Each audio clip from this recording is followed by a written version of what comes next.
December 24. Jesus' Grand Reconciliation. Colossians 1:15 through 23. He is the image of the invisible God, the firstborn of all creation. For by him all things were created, in heaven and on earth, visible and invisible, whether thrones or dominions or rulers or authorities, all things were created through him and for him. And he is before all things, and in him all things hold together. And he is the head of the body, the church. He is the beginning, the firstborn from the dead, that in everything he might be preeminent. For in him all the fullness of God was pleased to dwell, and through him to reconcile to himself all things, whether on earth or in heaven, making peace by the blood of his cross.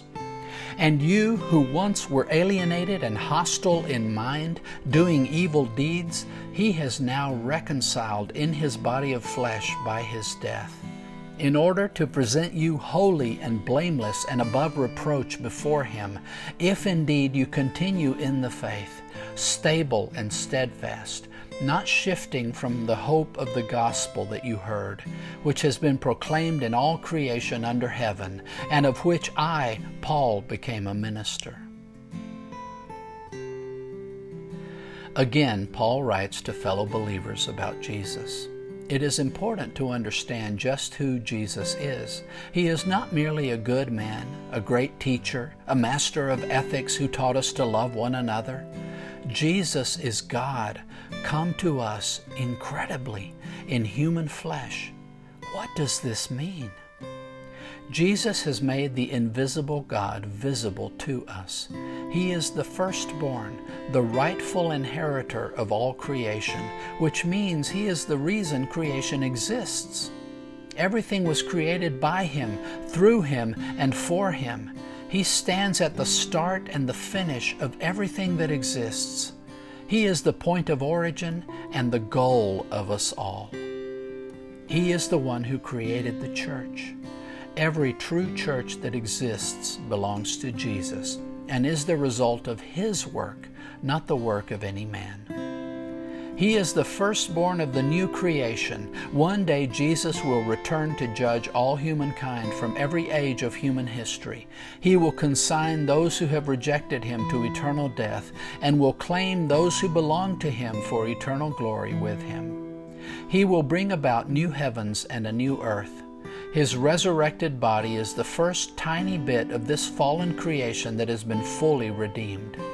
The restoration of all creation began with his resurrected body, which is now at the right hand of the Father in glory. God's fullness dwells in Jesus, and through Jesus, God has reconciled everything. Sin broke our communion with God and with one another. It plunged all of creation into chaos and hostility. Jesus, by his death on the cross, came to reconcile and redeem an entire creation at war. He has reconciled human beings who were enemies of God and everything around them. Because of Jesus, we no longer need to hate. We no longer need to be at war with everyone around us. We can learn to love God, to love one another.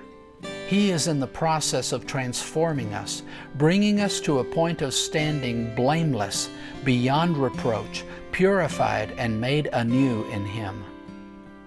Jesus wants to restore everything that was broken in all creation when Adam and Eve first sinned. He wants to fix all that sin has broken in each of our lives and hearts, bringing healing and transformation to our hearts.